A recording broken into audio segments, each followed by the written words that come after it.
Awesome. Hello and welcome to the Central London University Esports inaugural industry talk. A big welcome to those tuning in live. I see everyone in Twitch chat. Hopefully you can say hello.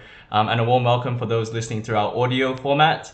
It's my absolute pleasure to be hosting the first of what Clue believes to be one of the most important and hopefully impactful event series that we have established. The industry talk series aims to give our members and university students in general a greater understanding of the potential careers there are in the gaming industry. And we're very blessed to have some really awesome guests today from Improbable, just to give you guys a little bit of a rundown of what they do. My name is Cedric Tan, and I'm currently the president at the LSE Gaming Society, and I'll be your host today. And I'm also joined by my co-host, Monty. Hi there. As Cedric said, I'm Monty and I'm studying physics in my second year at Imperial College London. I was lucky enough to get an Improbable internship this year in the games division, and I'm very grateful for the opportunity. This talk should also be helpful for me too. Great.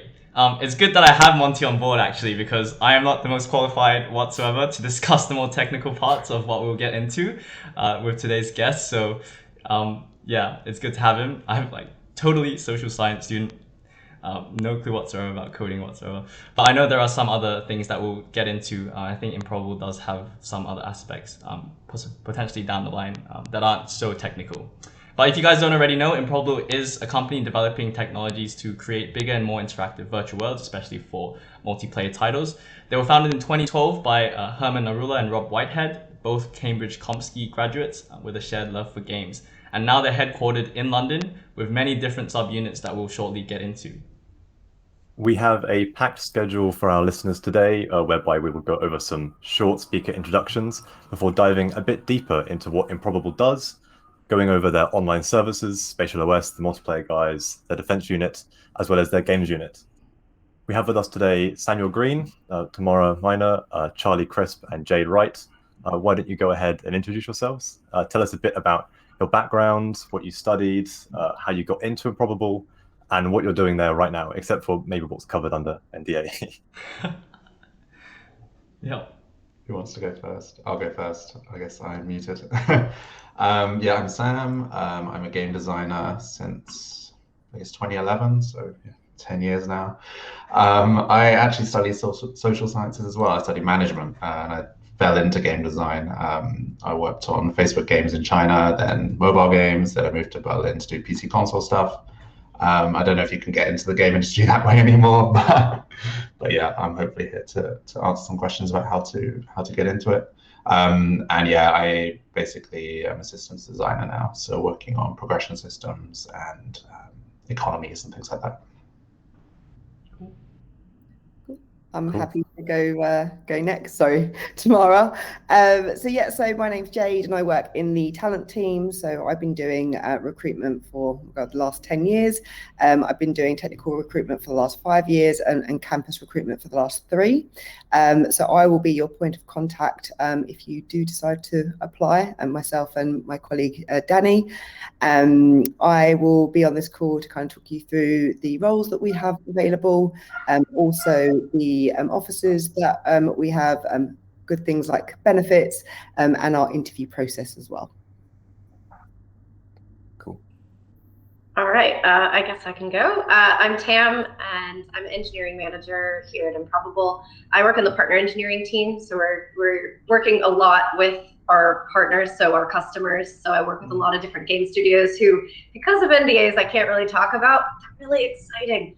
And my background, I went to Drexel University and got a Bachelor of Science in Information Systems and Technology. And I did a lot of infrastructure work at Microsoft, building out their cloud systems back in the day. And then I worked at Riot Games for about 5 years, doing a lot of esports tech actually, so it's kind of relevant.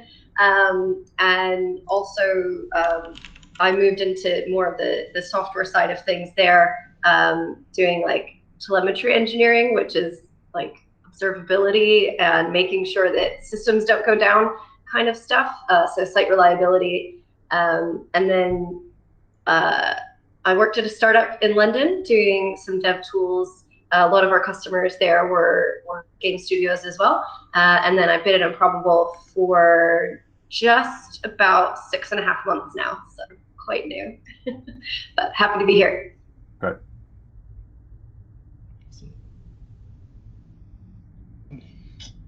Hello. Classic issue there. I'm Charlie. You'll have to sort of wave at me, people on the panel, if my internet starts cutting out. But yeah, I've been at Improbable for 2.5 years now. I joined back in 2018, and that was when I graduated from Cambridge University, where I studied computer science. Since then, I've been working in the defense division of Improbable, so I'm sure we'll get into what we do over that side. But just for starters, we take Improbable's technology for running large-scale simulations, and we apply it to real-world use cases, helping sort of the planning and decision-making processes as well as training processes. And my role within that is to build models for our customers. So I like to say that I like building fast models and building models fast. Awesome. I just want to thank everyone for their short introductions. By the way, there are some links in the panel, some of the panels below. One actually directly to Jade's LinkedIn. So if you ever want to connect and talk about applying, and after the presentation or the talk, you guys will get a better idea of what roles are available. Like we mentioned, you can just reach out to her and connect with her. And there's also a panel link to the website itself. Or if you're in chat, you can actually type in !Improbable to get a link to their website. Yeah, but I mean, we're going to go straight into the thick of it, where Monty, like I mentioned, is way more qualified to discuss more than me. But hopefully everyone listening can recognize like how lucky we are to have such qualified people on the call, a lot of experience, some really exciting stuff as well. I know Riot Games was mentioned. I was very excited, by the way, about Tam when I saw her LinkedIn profile, because I know a lot of people within the esports and groups and so on love playing League of Legends, and then obviously they love all of that, all those different platforms as well, like Valorant coming out and so on. So it'd be nice to talk about that in a bit. But first of all, Improbable, we have the list, like we mentioned. I think Monty mentioned as well, like online services, spatial OS, MPG, defense, and GCU. Do you guys have an idea, like where do you guys want to start off? Monty, do you have an idea, like what do you feel is to be the most interesting from your end?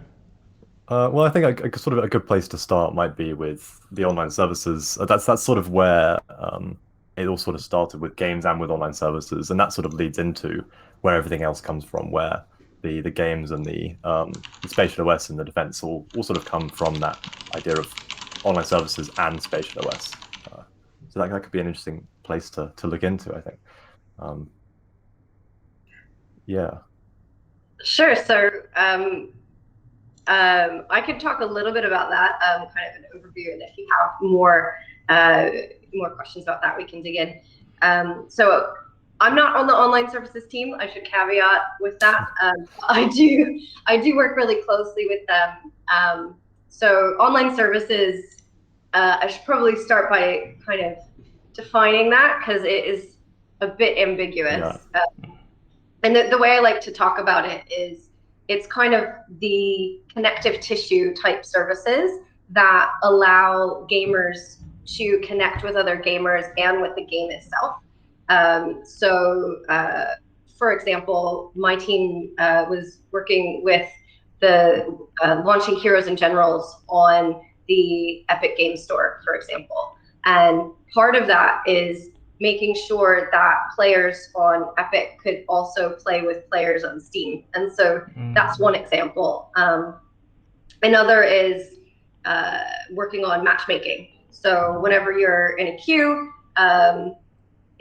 you're trying to make sure that you get matchmade with players who have a similar skill set to you, so that you don't end up just constantly dying. Yeah. It's a very familiar thing for everyone who's in esports, in the world of esports. But yeah, I don't know if that covers it. It's a very big area, so yeah, there is a lot.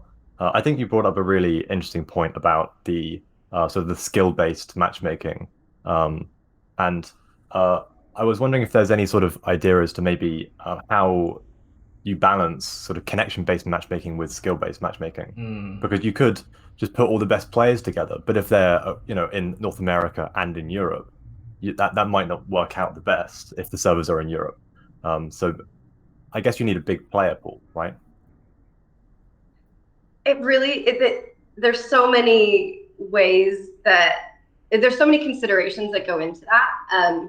Like some might be game design, so I might toss this over to Sam in a second, but I will say, as far as regional matchmaking goes, if the game is big enough, then you can have multiple matchmakers that are usually region-based.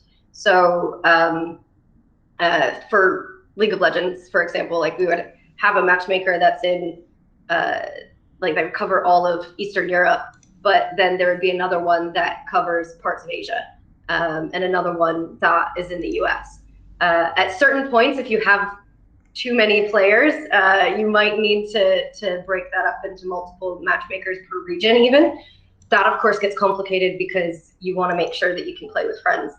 Yeah. But yeah, as far as balance and stuff like that, that's more of a game design question. So I'll toss it to Sam. Yeah, I can try and talk to it a bit. I guess if you're in a game with a lot of players, you're in dreamland. Basically, you can do whatever you want. You can purely based on skill and region, and it's not a problem at all. Generally, I feel like what you see in the data of people engaging with any sort of new game or a smaller game starting up is that waiting for a match is a key drop-off point, and if you wait more than even 20 seconds, a lot of people drop off. So that's when you have to start compromising. The first compromise is usually the skill-based part. It's especially in games like, we'll probably talk about scavengers a bit later, but that's got a big player pool in one match. It's not so bad if you have some noobs with some really, really strong players. In a game like League, that's probably unacceptable because it'll be terrible for both sides. But in a game like Scavengers, it's not so bad. But yeah, I'm not a big tech guy on matchmaking, but generally it's just about making constant compromises and just trying to keep those queue times as low as possible. A bad match is better than no match. But ideally, the game design is robust enough that even a poorly matched game is still fun to play. Yeah, I think that's definitely a point. As in League of Legends, I can't imagine how painful that is to make sure everyone's balanced with MMR and everything. Must be a nightmare. Yeah, so I think that definitely a good place to move on to here is with Spatial OS, because Spatial OS is sort of where so much of what Improbable does is based off of, and it's heavily linked with online services, but also reaches into defense and games and sort of everything that Improbable does. So could you sort of explain a bit what Spatial OS is and how it connects to the other services?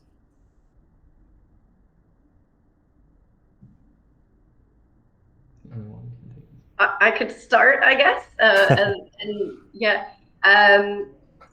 Right, so Spatial OS at a high level is a cloud development platform, and it does a lot of different things, mainly around networking, and you know, now that we also have Zeus as part of the Improbable group of products, that also means that hosting is included there, and online services, as we mentioned, and so it allows for essentially a suite of tools to make it easier to develop and operate multiplayer games. So a lot of it's about how much resources do certain aspects of your game.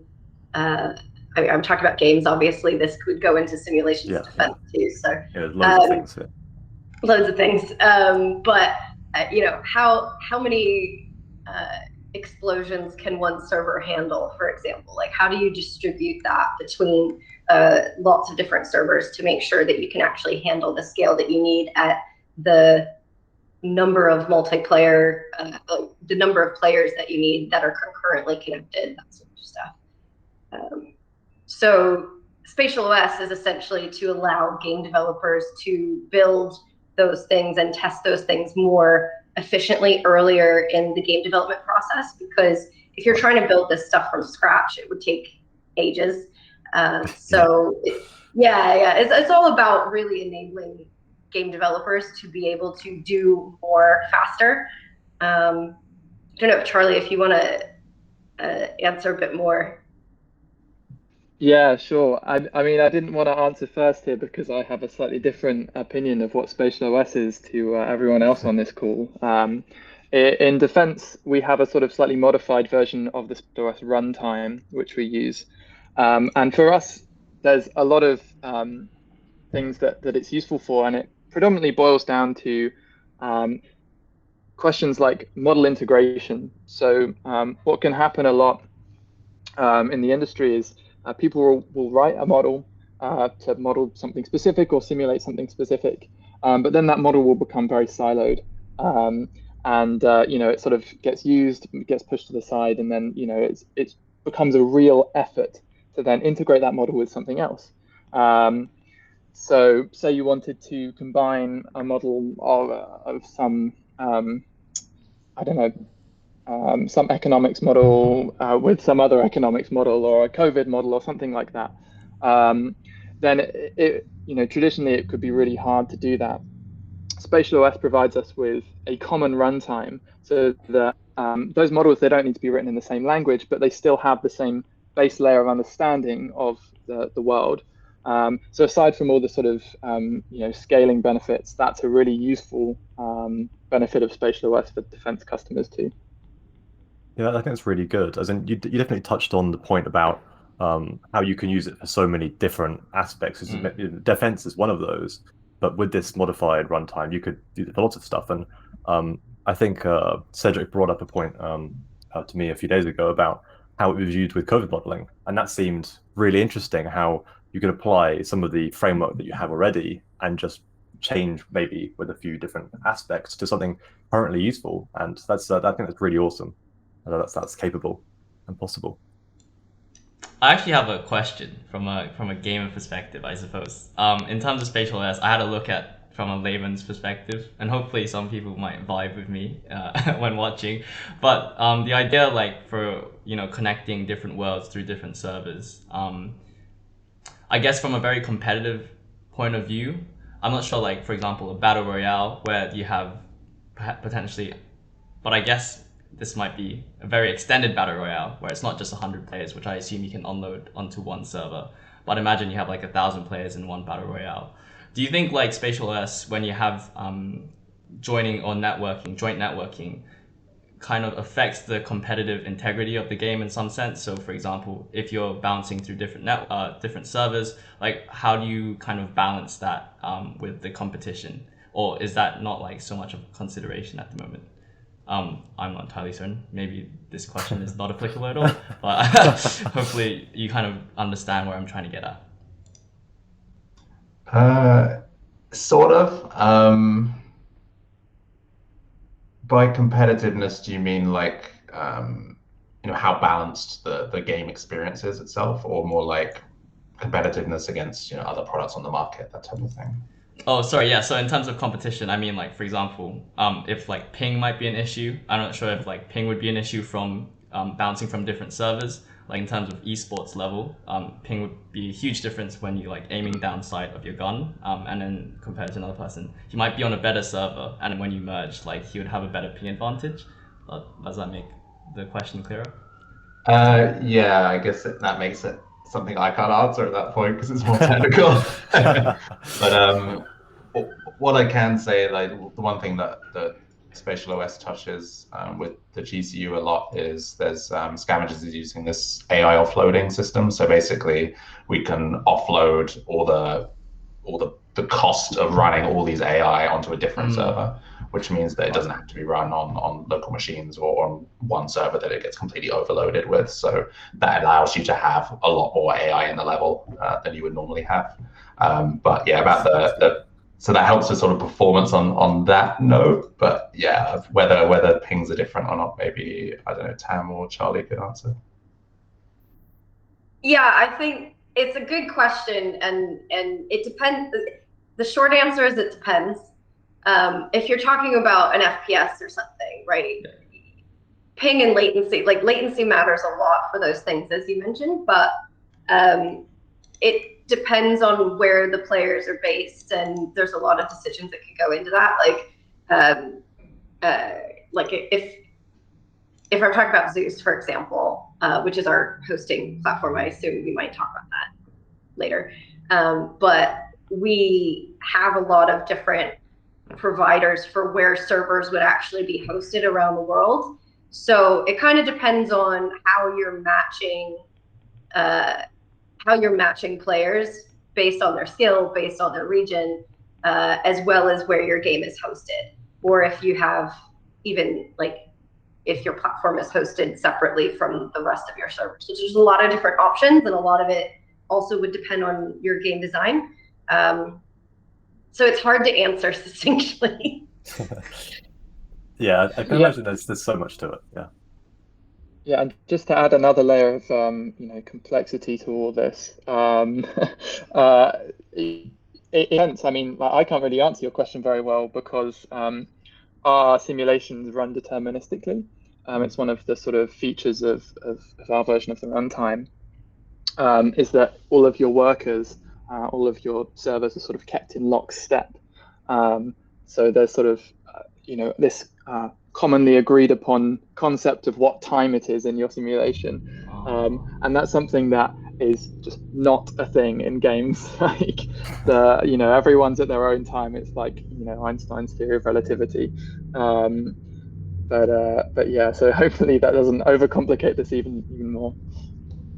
I guess an interesting point for that is, could you maybe explain a bit more as to why game engines maybe, or someone could maybe go into why game engines are more like stochastic, random, rather than deterministic, or is that like too complex, I guess? Like, I think it's quite interesting just to think about why that's so hard to make a deterministic, like continual time, because I guess it's really hard to make sure that everyone's on the same step because of lag, and I guess the differences there. Yeah, I mean, from my perspective, I think if you've got a lot of different servers doing work, then my understanding is that if you impose that they're all sort of waiting for everyone else to finish before they carry on with their work, then in a games context, you could introduce a lot of latency there while they're waiting for other people. Yeah. And because of the overheads of network problems, that can be a real issue that's very noticeable. And a lot of our simulations in defense, we don't have people connected live. So, latency is completely acceptable. And what we can often do is, rather than having lots of small workers, is we can have one really beefy machine, provisioned by whatever customer, and it will just have a gazillion cores, which is, another way of sort of achieving this performance. And in that case, you skip out the whole network overheads problem. So, I think from a games perspective, my understanding is that like things aren't deterministic usually because it's a bit of a pain to make them deterministic, and you can have these problems. But when you're doing modeling and simulation, it's actually really, really important as a feature of your runtime that when you run something twice, you're going to get the same output. Because if you make a presentation to someone recommending they make a decision, and then you rerun your model and you've got something completely different coming out the other end, that's just not going to fly. So, I guess maybe diving into that slightly more. If some like real life situations are random, like things like modeling, like disease or like COVID, those things sort of are quite random and are quite well estimated by like Monte Carlo simulations, which are random. So how could you, or sort of what is the way that Spatial OS works in making that similar to like disease modeling, even though it might be deterministic where it comes from? yeah, so I should clarify, when I say random, I mean pseudo-random. So Right. our whole platform takes into account the idea of a random seed, and handles that all for you. So from your worker's perspective, you just call our random number generator and it will give you whatever random numbers you need. So totally, like, that sort of stochastic simulation is definitely, a big part of what we want to do. We have roots in probabilistic programming, which are very interesting and a whole separate thing. Yeah. But and yeah, it's also really important for doing like multiple runs, understanding like a whole range of uncertain outcomes. But yeah, it's important that once you set that seed, everything is the same. Yeah. So. Yeah, that's really interesting. Yeah, thank you. I guess one thing that I've definitely sort of thought about over the past few minutes is when Sam talked about scavengers, and I think it'd be interesting to hear more about what sort of scavengers is, and sort of what sort of tech goes into that, but with spatial OS, and because I think the AI stuff that you talked about, Sam, was really interesting. I think it'd be cool to hear a bit more. Yeah, it's cool when the AI server crashes in a playtest and then they all just stand there, but the game is still running. It's kind of funny. Yeah, so Scavengers is sort of like, it's a hybrid of sort of like a battle royale, but it's got a lot of AI inside as well, and you compete to earn data points. So it's a little bit more. There's a bit more flexibility in how you choose to tackle various problems in the game. So it's not just surviving like in a battle royale. Like you could spend a bunch of time killing AI to level your guys up, and then you can spend scrap, which is sort of like an in-match currency, to buy various guns or upgrade your shields or buy grenades or health packs or whatever you need. So yeah, it's a pretty cool mix of stuff. In terms of the tech, the AI offloading is the main thing that I know that it uses. Apart from that, it's not. I think something when I joined Improbable, there was a lot of discussion about just getting a game out that sort of uses our tech, and it doesn't need to be this huge, massive, like multiversal self ultra Ready Player One world. We just need to get something out there that validates the stuff that we're using. And Scavengers is using Spatial OS and Improbable tech, but it's also first and foremost it's just trying to be like a good game that is on the market and competes, and it will learn lots and lots of things as it's in the wild. So yeah, it's not like I wouldn't say it's like a sort of ultra innovative tech based game, but it's a lot of fun.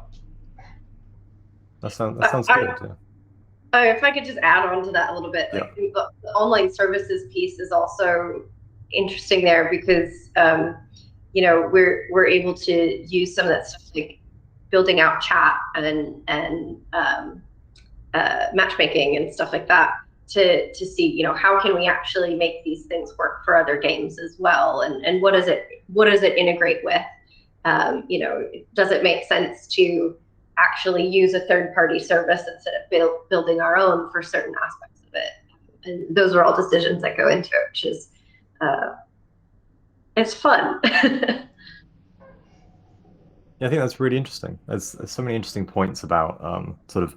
I don't think you have to make the most innovative game to make a good game. I definitely think that's because there are loads of games that are made by even like 5-person studios that maybe try and do a few small things, but they're really, really brilliant. And I think that trying to make a good game is better than maybe saying let's put all the awesome tech in, no matter how good it is. I definitely think you need that balance.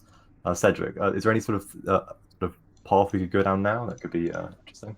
Yeah, I mean, just leading on from that point, I just find it funny. Stardew Valley was made by one guy, and it's probably one of the highest rated games on Steam. And I guess that just goes to show if you nail like foundational concepts really well. And I think Battle Royale in itself is just such a really popular style of mode at the moment. And I think it will continue to do that. And I think like regarding like esports level of play as well, there's like a certain level of competitiveness that I think will be really interesting moving forward. I mean, I don't know how much of that goes like from like discussing scavengers, not like we talked a bit about the technical stuff, but maybe talking about the GCU or like the games design studio a bit more. Like from your perspective, I know you mentioned many times you shied away a bit from the technical stuff, much like myself. So it would be good to know like how you got into that and like what type of work would be interesting there from a non-technical perspective. I think would be really good for the people who might look at Improbable and think like, oh, it's all software engineering or software like comp ski based. Like, what can I do if I'm from a social science background? I think that would be nice to know. Yeah, so we have 3 studios in 4 locations that are related to game content. So GCU is game content unit, so focusing on basically making games. So we've got Midwinter in Seattle, and they're working on Scavengers. But actually, we're relatively integrated companies. So, like for example, I'm working on Scavengers right now, but I'm technically part of the UK China game studio. So hence the 2 locations for 1 studio. So we have an entity in Shanghai. They're also helping out with whatever we do in the UK team. Our project we can't talk about at all, unfortunately, due to NDA. And the other team is in Edmonton in Canada. And all I can say is they're working on an online RPG. But it's also cool. So yeah, in the GCU, basically, yeah, we focus on making games with the tech. I'm also relatively new, like I've been in Improbable about a year, just over a year. So I don't know exactly what all the strategies were before I joined, but right now the main focus is definitely getting something out there like Scavengers, seeing how it goes, and then yeah, moving from there. But in general, yeah, we make games in the GCU. So everything from production, project management, design, art, animation, technical design, yeah, everything that goes into a game, we also have at Improbable. So yeah, I also had the same feeling when I applied, and the websites are all like defense and simulations, and then TED Talks with Herman talking about like the multiversal self. But no, we make games as well, and that involves everything that is entailed in that. I guess from that, you mentioned many times how you have to apply some of the technology. So for example, spatial alerts and scavengers. How much of a technical understanding do you need to have for that to be really effective in like delivering a good result when designing or game content, for example? Is it like high level? Or is it like, yeah, what is it? Yeah, it's a good question. Yeah, it's interesting because we'll probably talk about job roles and advice for getting in the industry and stuff like that later. Generally, I'd say you need a decent knowledge of sort of scripting and Unreal blueprints and stuff like that. You need to know sort of what ingredients go into sort of the basics of how certain mechanics work. But after that, like we have developers, we have very, very good tech people, we have back-end engineers. As a designer, like I don't need to know how matchmaking works, for example, completely. But I will say like, hey, we want to do this experience, and just random thought, like what if we wanted to do a 10-person version of Scavengers where it's just 10 people in the map? Well, then I'd ask someone and they'd say, hey, well, no, the server costs are too high because we have to now run 6 times the servers than you would if you had 60 people in one match. So there's all those sorts of considerations, especially when it comes to operation cost and servers and things like that. But generally, for most stuff in the game, it's just understanding enough in the engine and having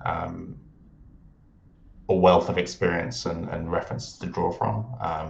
Often you're not reinventing the wheel in content either. So a lot of the time it's not worth figuring out how to make ping systems or mini maps, because a lot of games have already solved that. So yeah, design is a weird role where it's all over the place, to be honest. Right.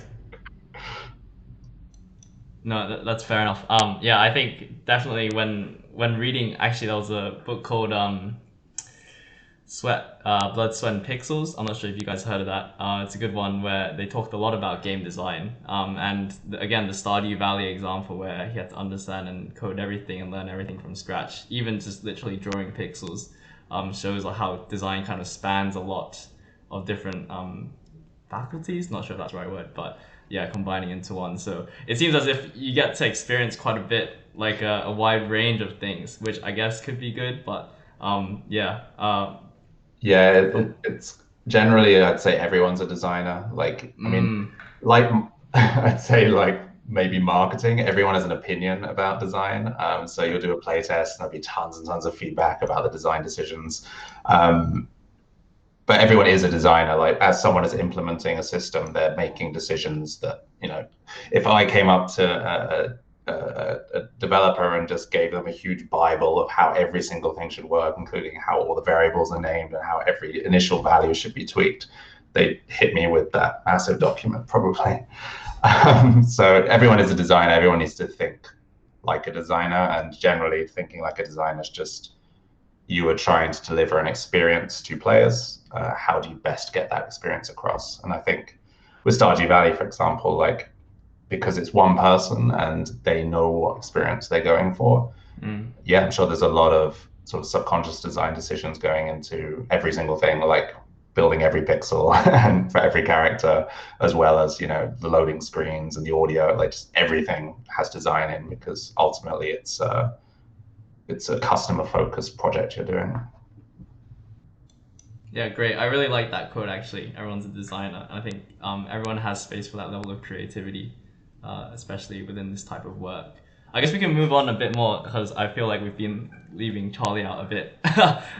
So we wanted to talk a bit more about defense. LSE actually had the pleasure of having, I think, David Solomon come in and talk a bit more about defense as well, and how there's a lot of big military contracts, and how there's a big shift towards using simulations. And yeah, perhaps we can just dive in a bit more into that and see what you have to say. I guess at a high level initially, and then perhaps Monty can talk a bit more about the technical stuff if it does come up.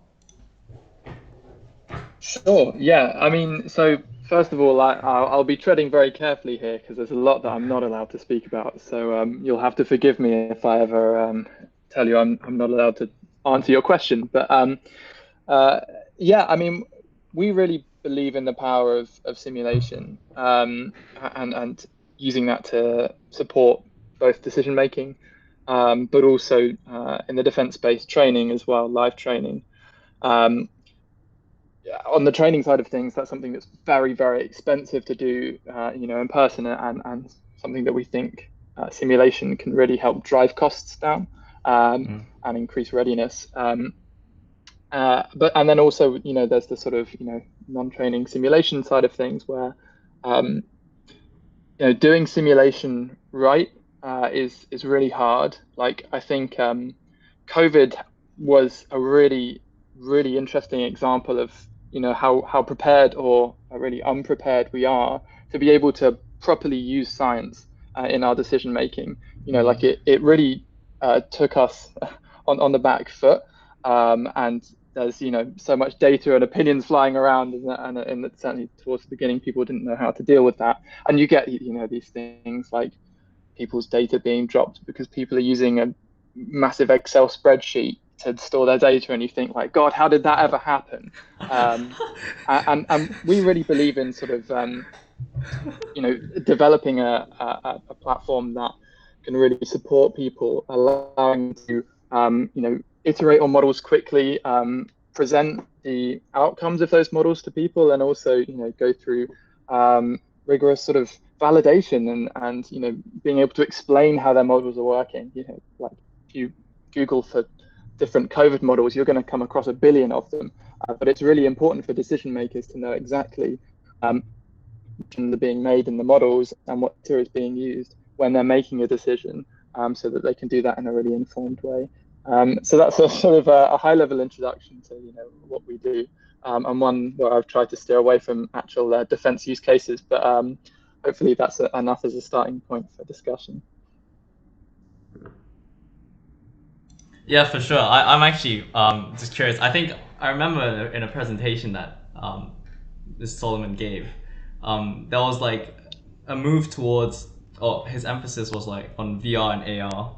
And I know, like, simulation almost, it seems as if like simulation can play a part of it, but like that comes in, so the simulation comes in, sorry, I'm speaking as a total noob, simulation comes in within the gaming context, right? So once you put on that headset and then the simulation kind of begins, like, do you feel like in terms of that realism, what key factors is there for the defense person? Is it just like the movement of other people or within that simulation? Like, does like the realism or graphics realism really play a part when you do that type of training? Like, what are the most important things that people consider when they go into that virtual world? Yeah, I mean that's a really interesting question. I think honestly, like I don't really feel like I can answer your question. Like you know, I don't personally work with any of our sort of training simulations. You know, I tend to do the stuff where people aren't inside them. But uh, yeah, I mean, I think one thing that's important for us um, is being able to sort of integrate the models. So when you're training, you'll sort of be interacting with a simulation, a set of models, workers, you know, that control the world around you. And for us, it's really important that those models that you use and interact with are the same ones that you can then like run forward at you know 1,000 times real time and without anyone in the simulation, so that you know when you do something in that simulation, you can sort of get to the end of your round of training and run it forward, you know, like 10 days and see the outcome of that. Like, you know, it's sort of uh, very holistic in that respect. But that's, you know, sorry, I can't really give you a better answer on that. There's a lot of different use cases in defense. So. No, it's all right. Totally understand. I was more like of a very much from a gamer perspective, I guess. Wondering on that because obviously when we look at the current level of VR, like AR technology, it seems like it is progressing to some extent, but we're not reaching like levels of haptic feedback you see in Ready Player One, where when you get shot, you really feel it. And like somehow you actually, you're so integrated into the game. It seems to be like that level of simulation kind of seems to be the dream, where you know like you know what your limits are and so on, and that would be most practically applied from simulation into the real world. But I guess we have a long way to go. But yeah. Does Monty have anything technical or anything that he wants to ask regarding defense? I'm not really sure because it's quite hard to think of a technical question that won't be covered by NDA or by things you Right. can't say. Because I'm assuming the thing I think about is a lot of the technical aspects are so bound to each case you're working with. There isn't really maybe an overarching thing other than spatial OS because that's sort of the thing that encompasses everything. See, I'm not really sure on a question. Unless you could just maybe talk a bit more about maybe what spatial OS, I guess maybe the differences between what spatial OS can give you versus maybe some other simulation software that's used by other companies or other governments. Yeah, so I mean, I think my understanding of the sort of the space here is that most simulation engines are not very friendly towards other simulation engines. Like I think that's a big place where we try and differentiate ourselves is being really open to, you know, not restricting our customers to a specific set of models. You know, like we want to bring everything together in perfect harmony. Um, and and so that's probably something that's you know most important for us. But I mean, like honestly, the idea of using simulation in decision making and using it in training is still incredibly new. And you know, there's a lot of times where you know we like the industry that we're going into is just completely like in a different place to where they want to be. And you know often don't have experience using simulation in their workflows. So like it's not always that there's like you know something that we can directly compare ourselves to because like what we're doing is really novel and very new. Um, so it's it's quite hard to answer that question really. Well, as to be fair, I think you've answered it. I think you've sort of said that that it is just so different that there isn't really a comparison. That it is its own product that has its own benefits and maybe problems. But I think that even just listening to you talk about it, it sounds like it's really useful, and that ease of use for people is something that maybe isn't thought about a lot because a lot of the people that work with these software just haven't worked with anything like it before, and that really can help people on board, I think. So yeah, I think that's a great answer. Yeah, I guess on that point, I just wanted to ask, it is a novel concept, and when you pitch to people, I'm not sure how much of this is covered, but like how difficult is it to convince, sorry, lack of a better word, like a boomer, to really understand like what the heck is going on? Like, is that the main challenge for you guys? Because I feel like, when they look, like, I don't want to be stereotyping and silencing people, but generals in the army, they've been there for, I don't know, God knows how long, right? And they probably struggle to use, that's just really rude, probably not true, but they might struggle to use an iPhone in some cases. But then I know Tam's laughing, but I'm serious about this. I feel like it has evidence. But they struggle to use that, and then you hit them with like spatial OS. I'm using my iPad just fine, but I have no idea what the hell's going on for spatial OS. Like, what is that process like when you try to convince those type of people? If you can somehow elaborate or illuminate. Yeah. So I think I'd probably refrain from bundling everyone in as sort of us versus the boomers. But yeah, of course. Yeah, no, I mean, when you're talking about defense customers, you're obviously it's not just a single type of person and doing a single type of role. Like, it's a huge range of different workflows that you'd want to support, and different roles where you want simulation technology to be useful. Something that's really hard is actually sort of narrowing that down and refining the scope so that you can find something that is both like really useful and can really demonstrate value, but isn't going to take 10 years to build. I think we see a lot of people naturally who are very skeptical about simulation, and that's we totally welcome that. Like, it's really important that when we're using and talking about using simulation in workflows, that we apply a really critical eye to that, because it's there's decisions are being made here. But at the same time, I think like, once people see what we do and the sort of we have different demonstrator projects that we've worked on to sort of demonstrate value with our technology. Once people see that, you often see a big change in their opinion. And like, I think at the moment, like, if you've been sort of keeping an eye on the news, you'll have seen that the integrated review came out recently. And without going into too many details here, like, you can sort of read a bunch of articles. Like, sort of modern technology is a really big part of what the UK government wants to push for.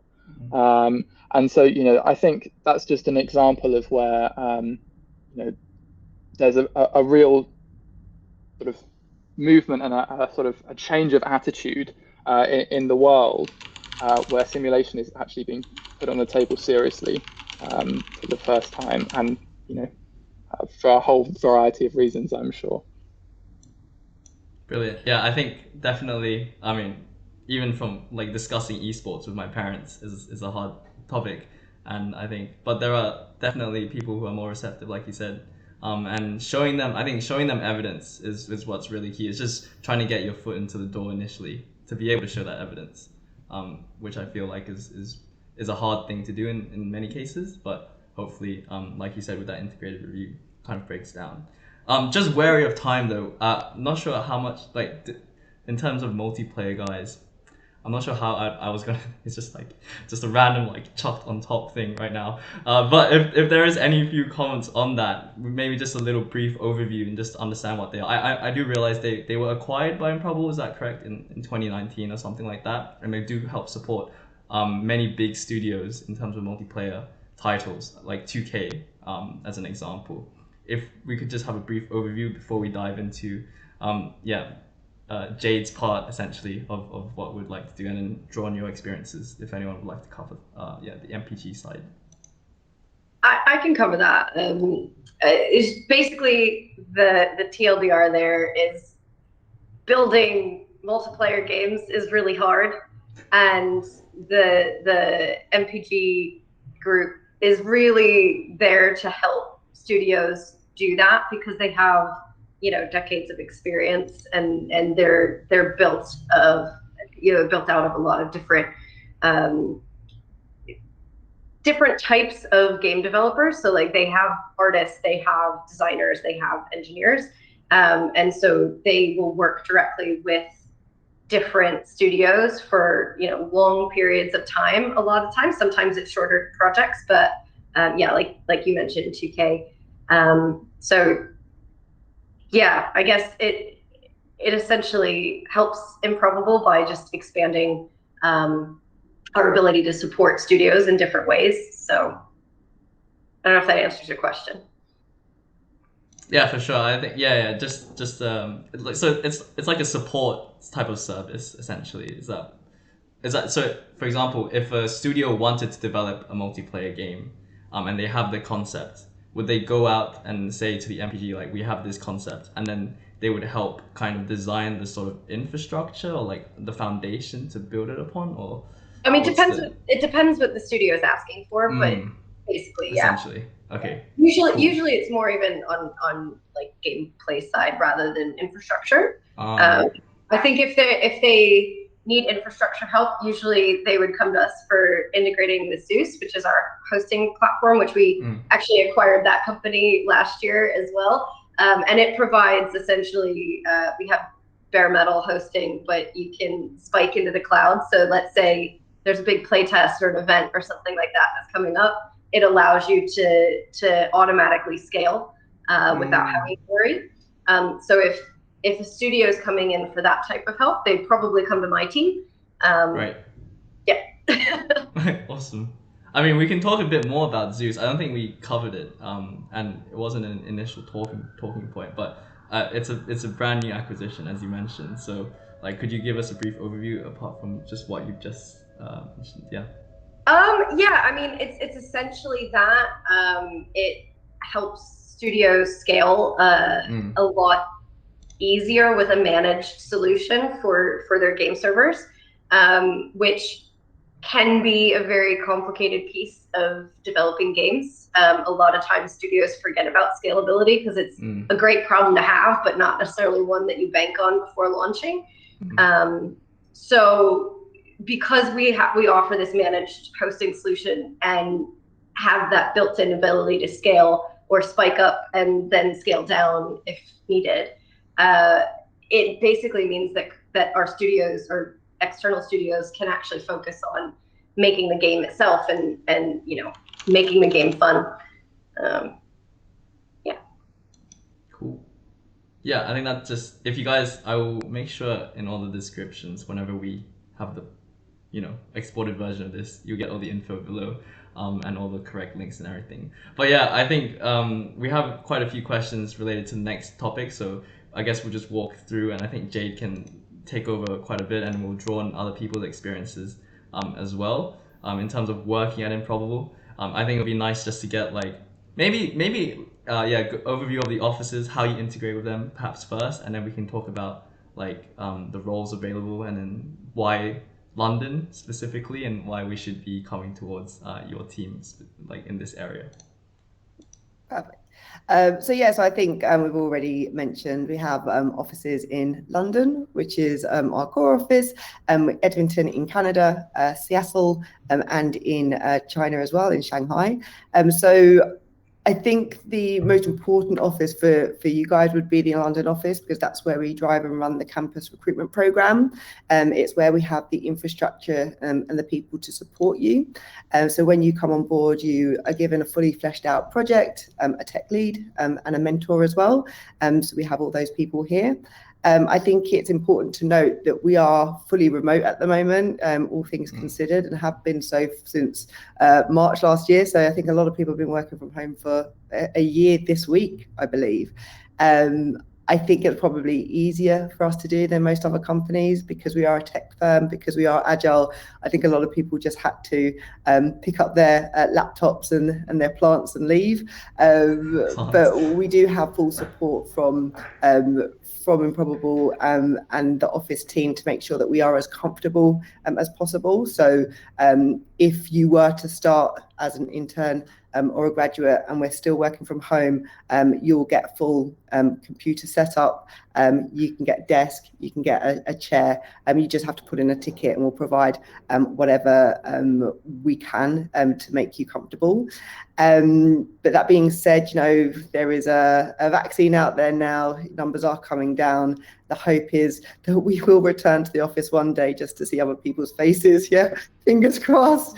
I know that I'm dying too. But the communication at the moment, depending on the team, is that we will do a hybrid model. So, work from home 3 days a week and work from the office 2 times a week. But that's still being fleshed out. So in terms of the roles, I think, you are right. Traditionally, we do hire software engineers predominantly into campus recruitment. So that's software engineers, both graduates and interns, and that will be for both Kane's technology unit and the defence team as well. But this is constantly changing, so I think that if you're not a software engineer, please, keep an eye out on our careers page. Just this year, for the first time, we hired graduates into our game studios. So we hired a graduate game designer, a gameplay programmer, and I think we're still hiring for the artist position as well. So if you're not a software engineer, please do look out. And I think people can be put off a lot of the time, like, oh, I've got to have a computer science background to be a software engineer. Well, look at Monty. He's come from a physics background, so we do like a diverse set of skill set. One of the things that we really liked about Monty is that he'd gone above and beyond. He had a really strong interest in gaming, and he'd put that on his CV and the different types of games that he'd worked on, and that really stood out to us. You don't have to do computer science at Cambridge or Imperial to join. There is that flexibility there as well. Cool. Yeah, I think related to that and Monty's application, maybe Monty can talk a little bit about that as well. There was a question in chat from TrustGus97. Sorry, it says funny saying it. But Bay mentioned, question for Jade, how important is someone's portfolio for an entry-level / graduate position at Improbable or the games industry in general? Yeah, so that's the first thing that we look at. So if you submit your application without a portfolio for the game artist role or the designer role, we will kind of write back and ask you where it is. I'd definitely start thinking about that now. It was a tricky one this year because we actually started doing the recruitment for the graduates quite early on. So we started in September for 2020 to start in 2021, and as we were making our way through that process, we realized that actually you guys were just starting to build up your portfolios now, but we still managed to hire a game designer, and that person had probably been thinking about their profile from the start of their education, their university education, and also put in a lot of external things as well, so stuff that he hadn't done at university. We do look for people who do things like outside of like their university scope. So, how are you pushing yourself outside of what you're just being given? So whether that is like an internship that you've done previously, or, again, like Monty had done something outside of school and was working on, a game where no one had told him to, he kind of taken that upon himself. So it is important, but we are aware that it's not going to be a fully fleshed out portfolio. We do take that into consideration, but we are able to pick up signal quite early on. Great. I think another, just unless Monty wants to add on, but I guess this question actually from P0 Track, or maybe it's Po Track, I don't know. For someone's interested in working in the games industry but doesn't have much experience, where would be a good place to start? Would that be just like, depending on your speciality, just branching out and doing little projects, art and so on? Yeah. And also, could Monty expand on what he did from Gordon? Cool. Well, yeah, I think so. Yeah, if you want to work in the games industry, or especially if you want to work for us, because I can only talk for Improbable, and you don't have experience, I think for software engineers, that's fine. I don't think that we're looking for somebody who's built games before. If you had, that's a bonus for sure.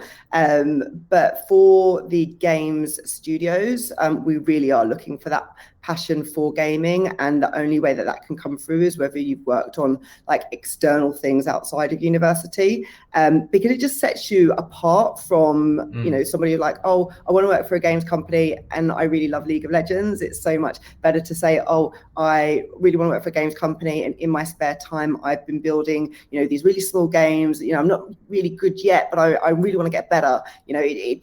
It really does set you apart. So I think that for us, if you are applying, think about what you're doing in your spare time, and it will help with your technical skills as well, when it comes to that as well.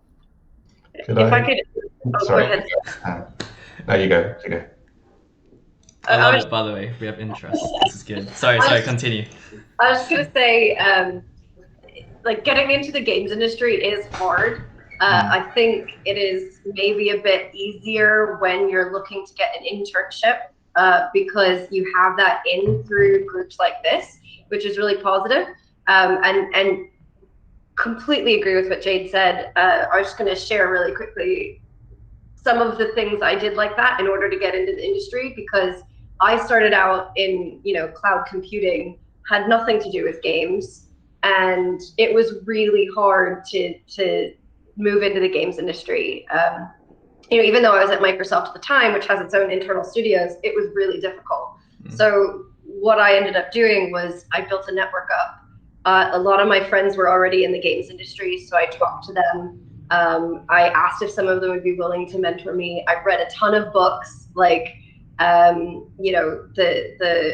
read the one that you mentioned earlier, but I've read other ones like Makers of Doom. There's a lot of documentaries out there now, and like with the rise of esports, I think there's a lot of material out there that wasn't 10, 15 years ago. I also worked on a game with a friend on the side, and that eventually launched, which was helpful. Didn't launch before I got my job at Riot. What helped there was doing game jams, hackathons. I volunteered at GDC, which is the Game Developers Conference, and I did a lot of networking there. Ultimately, what landed me the job at Riot was because games as a service, like online games, it wasn't very common at the time. And so my experience running live services was really helpful in kind of making that transition into Riot. But I definitely recommend doing all of that stuff. Do your own research, somehow find a way to demonstrate your passion there. Yeah, that was all good stuff. I was going to say half of it, but you stole half my stuff. Honestly though, so there's two phases to applying, right? There's getting the interview and then passing the interview. Definitely having a portfolio. Board games also work. If you don't know, or you're not super into coding and stuff, there's a lot of tools out there. I might display my boomerness. I'm not a boomer, but I only found out what Roblox was 2 weeks ago, but you can make stuff in that, right? If you could make game experiences for people and get some people to play test it, that looks amazing. And then when you're in the interview, you can talk about, what gameplay patterns did you identify? What were some moments where players played and had a bad time? What did you learn from that? Play a lot of games, both broad and deep, like your esports society. So that's great. So you can understand what it takes at very high levels, like how strong the systems have to be. What is the community like? What sort of changes annoy players? What sort of changes are they okay with? No pay to win, boo, all that stuff. It's good to understand that, but also go broad, puzzle, play Candy Crush. You might need a mini game in one of your games, and Candy Crush is a very good example of that. So go broad and go deep, and then as you play, figure out what is it that's resonating with you emotionally, because ultimately you have to empathize with the players, and if you get that, then that will come through when you're talking in the interview. Yeah, and just to throw my hat into the ring here, not a game designer. I do not work in the games industry, but and by the way, Sam, you'll have to tell me what Roblox is after this. But I just wanted to reiterate what Tamara said about like game jams and hackathons. Like if you've never been to a hackathon or a game jam before, whether you're technical or not, like I would just so thoroughly recommend it. It's such an awesome experience, and obviously things are a little bit different at the moment. But there are still hackathons going on. Full disclosure, I'm a trustee for the Hack Cambridge hackathon. That's a really great event, and you should all go.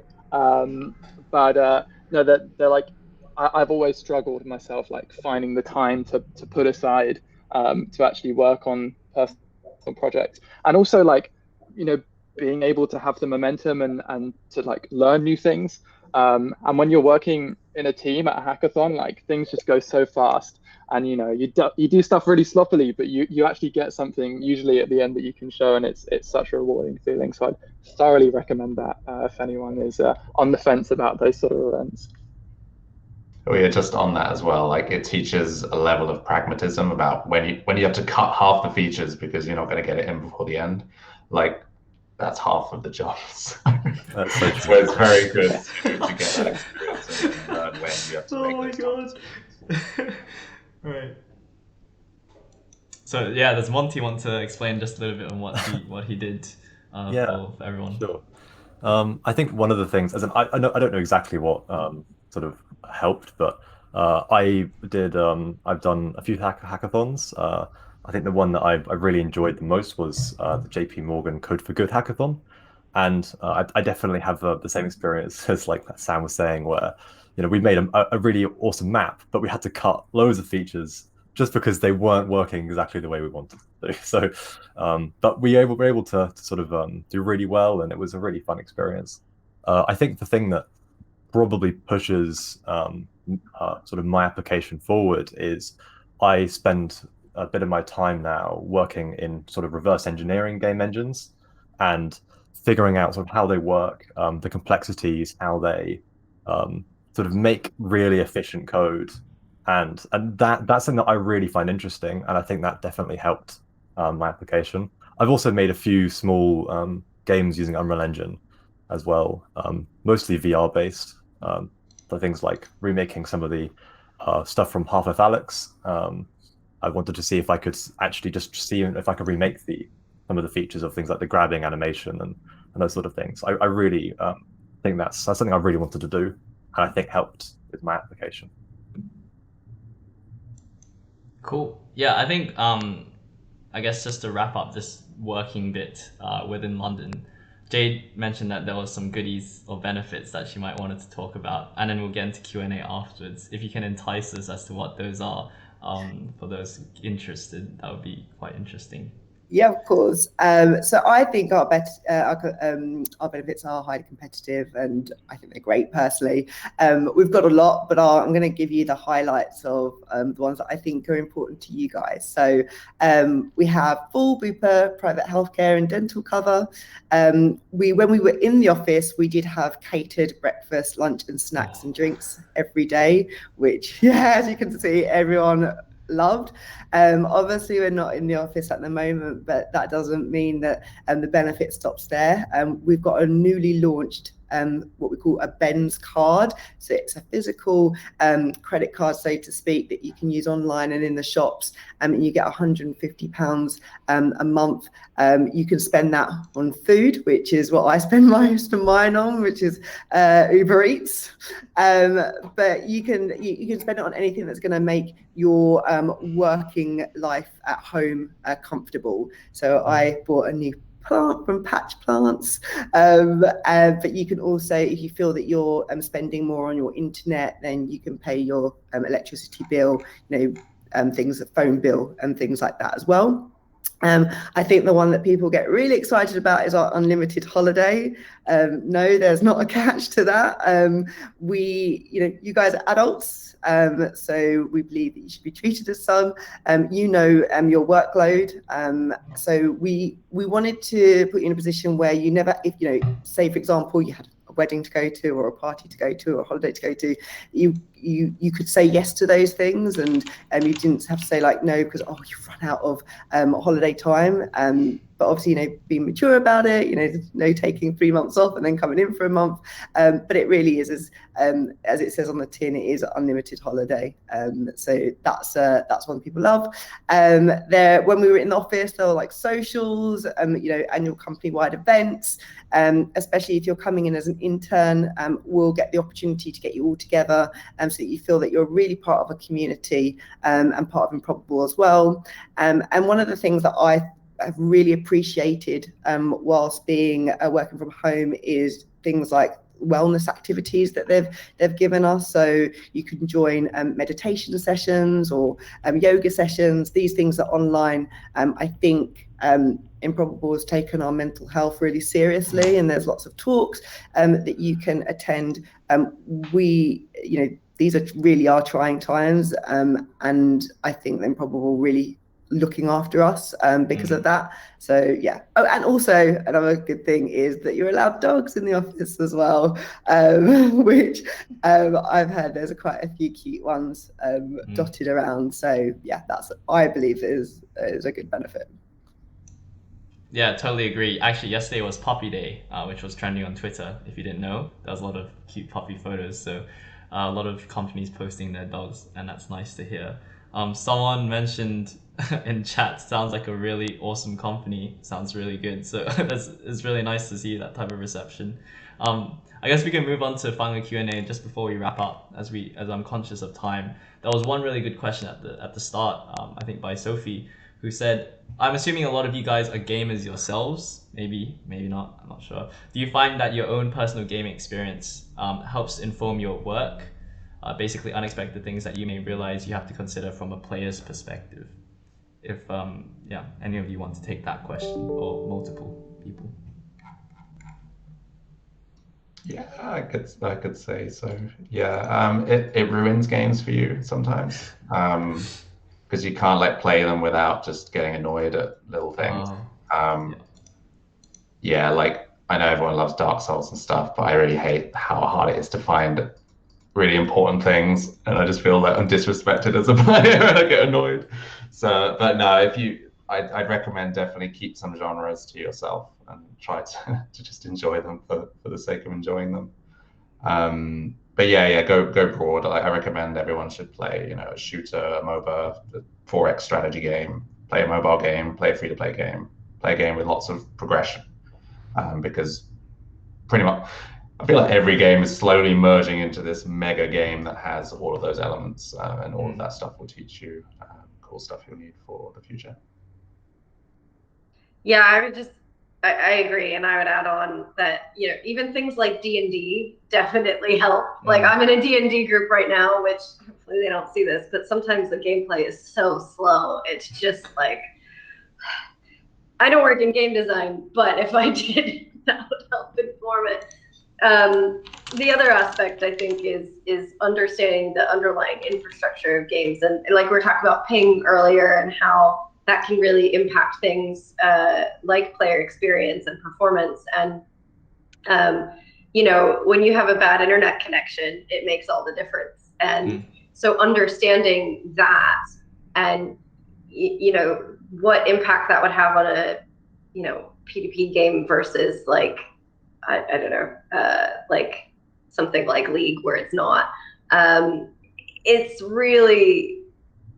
It helps when I'm talking with customers, because sometimes they don't necessarily think about where they want to put servers from a regional perspective, because they're not necessarily thinking about latency. So that's important.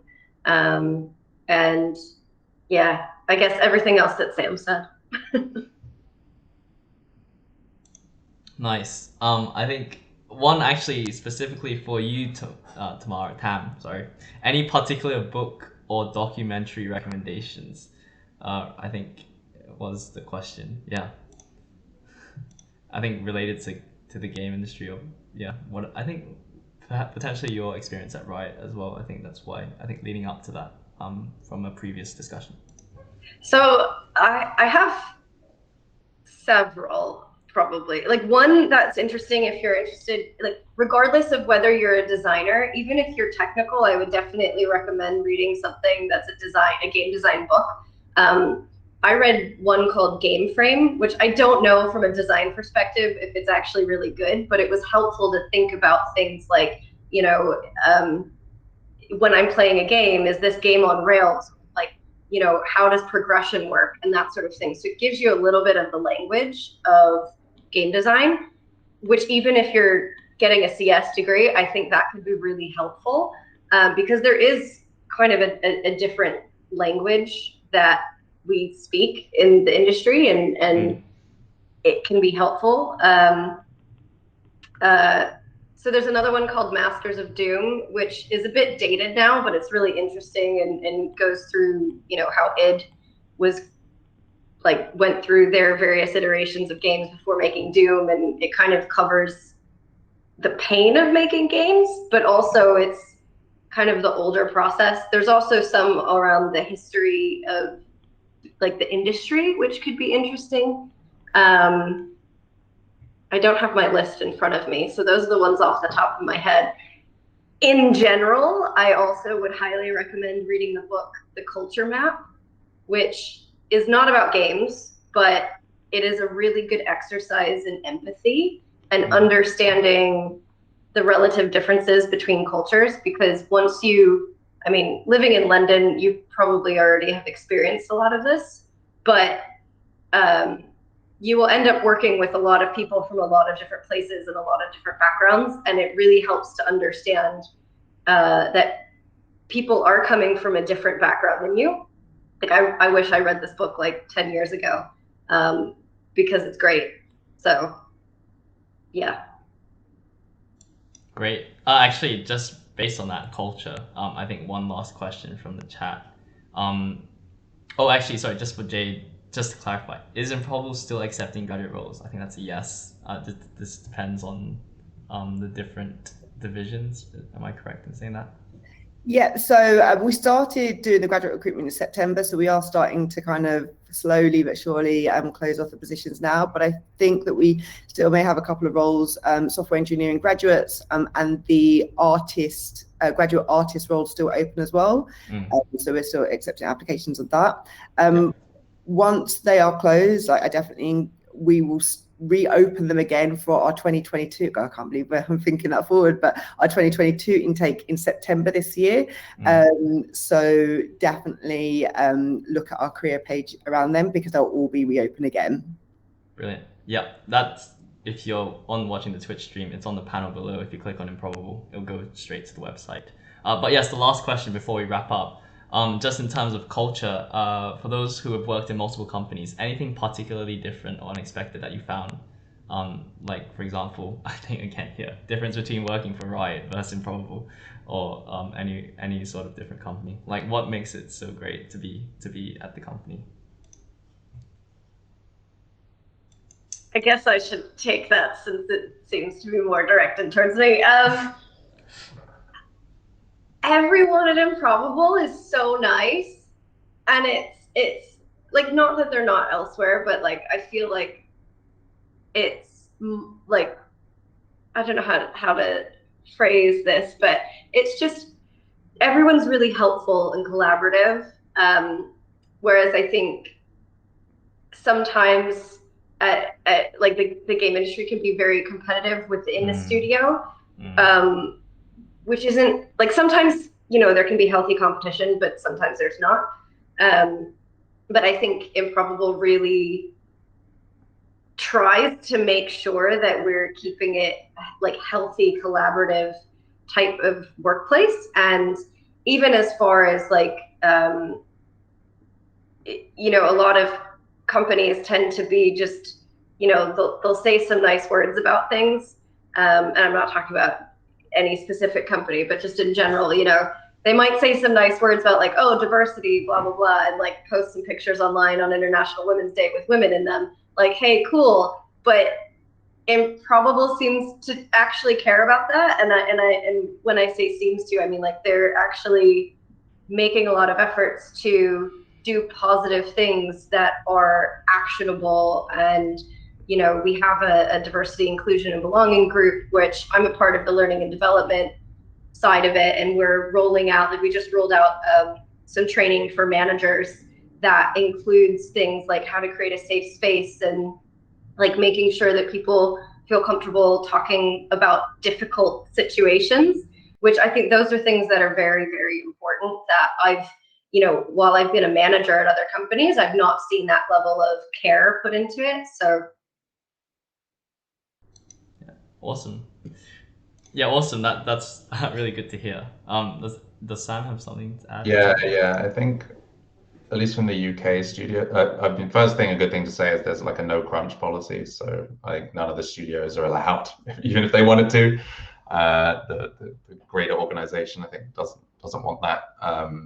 On the UK side, I think a lot of the people in upper management in the UK side have been burned at other companies, and they want to create a place where things are built properly and sustainably. So I think even Scavengers recently, we pushed the early access date because stuff needs to be done and we don't want to crunch. So yeah, it's everyone's very nice, and also we don't kill people basically, which is I wish it wasn't so rare, but there's a lot of horror stories in the industry.